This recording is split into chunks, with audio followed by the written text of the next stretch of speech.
नमस्कार मित्रों, मैं पंडित राजेश अवस्थी आपके अपने YouTube चैनल प्रारब्ध 69 पर आप सभी का बहुत बहुत स्वागत करता हूं।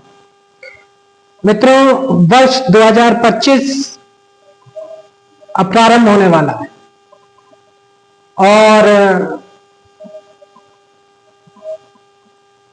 आप सभी को 2025 की बहुत बहुत बधाई।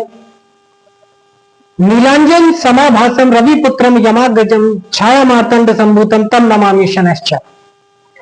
मित्रों, आज हम शनिदेव की बात करेंगे। महान दृढ़ता, शक्ति का अधिकारी, कर्मों के दंडाधिकारी, न्याय के अधिपति शनिदेव इस समय कर्क राशि पर ढैया लगाए। वर्तमान में शनि पूर्वा भाद्रपद नक्षत्र के तृतीय चरण में गोचर कर रहा है।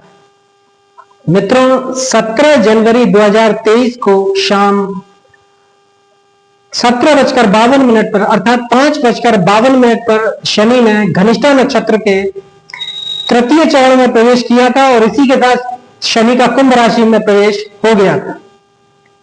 अब कर्क राशि से अष्टम गोचर होने के कारण कर्क राशि पर ढैया प्रारंभ हुई थी, जो अभी तक चल रही है, वर्तमान में है। अब यह ढैया काल 29 मार्च 2025 को जब शनि पूर्वा भाद्रपद नक्षत्र में चौथे चरण में प्रवेश करेगा, तो इसी के साथ शनि का मीन राशि में प्रवेश हो जाएगा और कर्क राशि पर ढैया समाप्त हो जाए। सिंह और धनु राशि पर ढैया प्रारंभ होगी। तो कर्क राशि, जो कि राशि चक्र की चौथी राशि है, इसका स्वामी चंद्रमा 0 से 30 अंश तक इस राशि में स्वक्षेत्रीय होता है। आपकी जन्म लग्न कोई भी हो, लेकिन आपका जो चंद्रमा है वो 4 नंबर की राशि कर्क राशि में बैठा हुआ है और शनि वहां से अष्टम गोचर कर रहा है।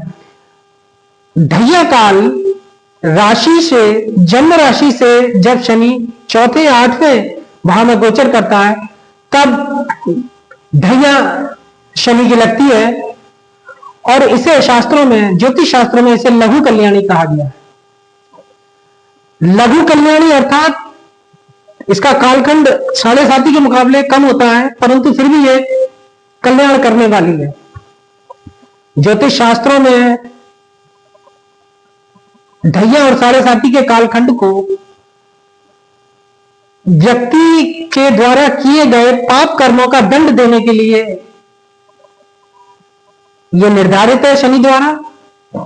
शनि इस कालखंड में व्यक्ति को उसके बुरे और पाप कर्मों का दंड देता है। तो कर्क राशि के जातक जिन्होंने इस ढैया काल का जो अनुभव अभी तक लिया है,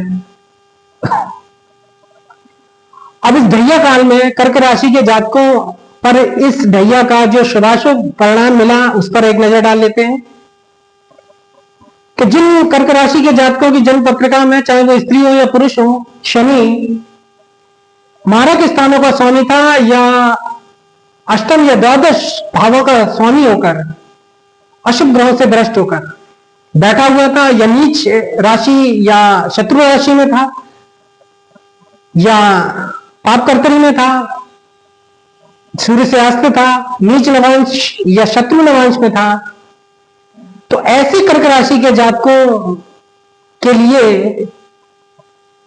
यह ढैया काल बहुत कष्टकारी गुजरा। उक्त समय में, यानी ढैया कालखंड में अगर दशा अंतरदशा भी अगर खराब चल रही थी, तो ढैया और भी ज्यादा बिगड़ेगी। अब इस ढैया ने कर्क राशि वाले जातकों के लिए क्या परेशानियां दी, इस पर एक नजर डाल लेते हैं। यशमान, पद और प्रतिष्ठा की हानि रही। बहुत से कर्क राशि वाले जातकों का मान सम्मान भी इस ढैया काल में खराब हुआ। बहुतों को अपने पदों से भी हाथ धोना पड़ा, पदावनति हुई और सामाजिक प्रतिष्ठा में भी कमी आई। बहुत से कर्क राशि के जातकों को कर्जमार झेलनी पड़ी, कर्जे में लग गए और बेरोजगारी का भी सामना करना पड़ा। बहुत से कर्क राशि के जातकों को संतान संबंधी कष्ट उठाना पड़ा, बहुतों को पत्नी या पति से संबंधित कष्ट भोगना पड़ा, और बहुतों के जो चौपाए घर में पाले हुए हैं उनसे संबंधी उन्हें परेशानी का अनुभव करना पड़ा। बहुत से कर्क राशि के जातकों को अपने घर या प्रतिष्ठानों में थोड़ी बहुत आगजनी का भी शिकार होना पड़ा, और नाना प्रकार से धन नाश भी झेला। कई कारणों से धन का अपव्यय भी हुआ, फिजूल खर्ची भी हुई इस दहिया काल में। कई तरह की मानसिक चिंताओं का भी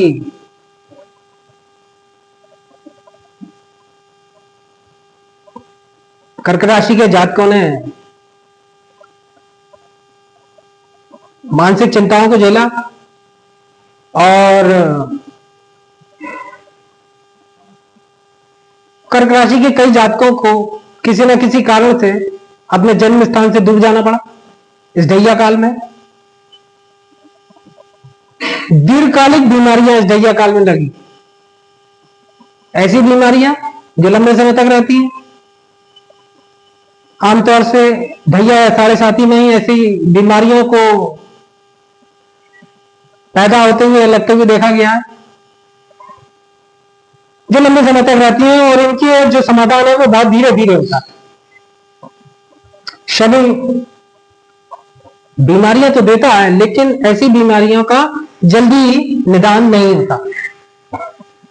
बहुत से कर्क राशि के जातकों को बंधन योग भी झेलना पड़ा, जेल जाने के योग बने, कई कारणों से बदनामी उठानी पड़ी समाज में, और बंधु बांधवों से भी विरोध का सामना करना पड़ा कई तरीके के कारणों को लेकर। परिवार में अरेस्ट हुआ, शोक उठाना पड़ा, और वाहन दुर्घटना भी कई कर्क राशि के जातकों को इस दौरान उठानी पड़ी। तो नाना प्रकार से कर्क राशि के जातकों को यह ढैया काल काफी दुखदायी रहा, विशेषकर उन लोगों को जिनकी जन्मपत्रिका में, मूल जन्मपत्रिका में शनि बिगड़ा हुआ था, खराब स्थिति में। लेकिन ढैया और साढ़े साथी सदा खराब नहीं होती है। अब ऐसे जातक जिनकी जन्मपत्रिकाओं में शनि लग्नेश, त्रिकोणेश, त्रिशदायेश होकर, त्रिकोण या त्रिशदाय नहीं, मित्र ग्रहों से भ्रष्ट होकर बैठा हुआ था, या वृष, तुला, मकर या कुंभ राशि का होकर बैठा हुआ था, या उच्च नवांश या मूल त्रिकोण नवांश में बैठा हुआ था, उच्च राशि का तो हो सकता है, और उक्त समय में दशा अंतर्दशा भी जिनकी अच्छी चल रही थी, तो ऐसे कालखंड में शनि की ढैया में कर्क राशि के कई जातकों को नितांत सफल भी प्राप्त हुए।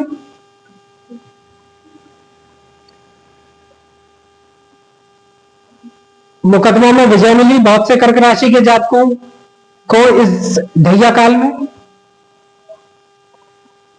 स्त्री सुख मिला, स्त्रियों को पुरुष का सुख मिला, अर्थात विवाह हुए। जो लंबे समय से अविवाहित थे, जिनके विवाह नहीं हो पा रहे थे, इस ढैया काल में उनके विवाह भी हुए, और संतान सुख की प्राप्ति हुई। बहुतों का आरोग्यता प्राप्त हुई, शरीर सुख मिला, स्वास्थ्य जिन लोगों के बिगड़े हुए थे उनके स्वास्थ्य भी सही हुए। यश, मान, पद और प्रतिष्ठा की वृद्धि हुई, पदोन्नतियां हुई, इजाफे हुए पदों में, नौकरी में और आजीविका के क्षेत्र में भी कई तरीके के लाभ मिले।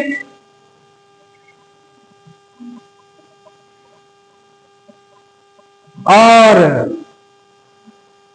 कई लोगों को इस ढैया काल में कर्क राशि के जातकों को संपत्ति मिली, पैतृक संपत्ति मिली, वसीयत के द्वारा संपत्ति मिली, जायदाद के लाभ हुए, धन लाभ हुआ नाना प्रकार से। और बहुत से कर्क राशि के जातकों को जिनके व्यापार व्यवसाय लंबे समय से ठप्प पड़े हुए थे, उनके भी कार्य व्यवसायों में उन्हें भारी सफलता मिली। बहुत से कर्क राशि के जातकों का भाग्योदय हुआ।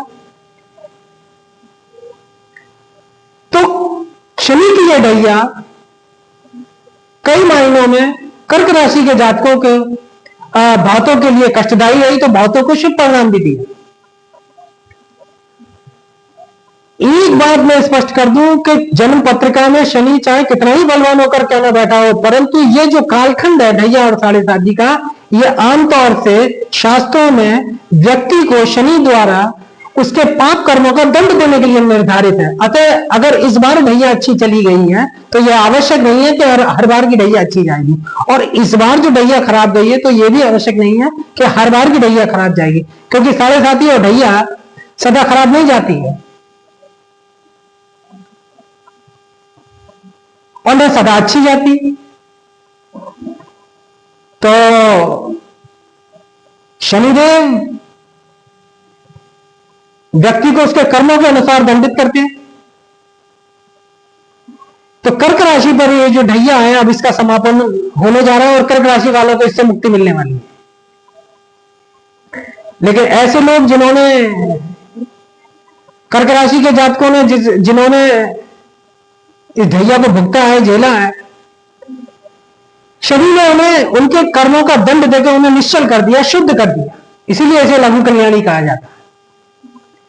अब उन्हें अपने कर्मों पर विशेष ध्यान देना चाहिए और पाप कर्मों से और बुरे कर्मों से बचना चाहिए, क्योंकि फिर आगे ढैया और 7.5 फिर आएंगे। तो ये कोई एक बार की समस्या नहीं है, व्यक्ति को अपने कर्मों को सुधार के रखना चाहिए, क्योंकि शनि अपनी नजर सभी के कर्मों पर लगा के बैठा रहता। शनि वो ग्रह है, वैसे तो सौर मंडल का सबसे सुंदर ग्रह शनि को ही माना गया है, लेकिन ग्रहों में सर्वाधिक क्रूर और पापी ग्रह शनिदेव है। और जब वो दंड देने पर उतरते हैं तो वो अपना पराया कुछ नहीं देखते। वैसे तो कहा जाता है कि वृष, तुला, मकर और कुंभ राशि वालों पर शनि की 7.5 ढैया अच्छी आती है, लेकिन कई बार ऐसा भी देखा गया है कि इन राशि वाले जातकों को भी अच्छा खासा कष्ट दिया शनिदेव। तो कर्क राशि के जातकों के लिए आज के वीडियो में इतना ही है। अगर वीडियो अच्छा लगा हो तो चैनल को लाइक करें, शेयर करें, सब्सक्राइब करें। तो मिलते हैं अगले वीडियो में किसी महत्वपूर्ण विषय के साथ। नमस्कार।